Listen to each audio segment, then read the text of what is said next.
ఇక మిగిలిన డీటెయిల్స్ చూద్దాం. ప్రధాని నరేంద్ర మోదీ ఇవాళ తమిళనాడులోని కన్యాకుమారికి వెళ్లనున్నారు.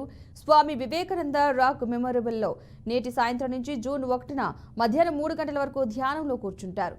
ప్రధాని పర్యటన సందర్భంగా అధికారులు అక్కడ భద్రతను పెంచారు. 2000 మంది పోలీసులు పహారా కాయనున్నారు. గత ఎన్నికల్లో ప్రచారం ముగిసిన అనంతరం ఆయన కేదార్నాథ్ గుహలో ధ్యానం చేశారు.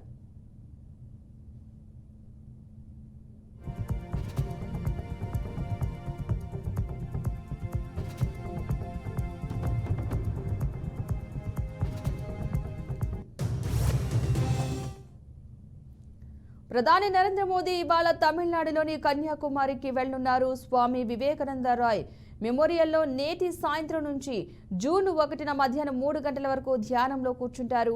ప్రధాని పర్యటన సందర్భంగా అధికారులు అక్కడ భద్రతను పెంచారు. 2000 మంది పోలీసులు పహారా కాయనున్నారు. గత ఎన్నికల్లో ప్రచారం ముగిసిన అనంతరం ఆయన కేదార్నాథ్ గుహలో ధ్యానం చేశారు.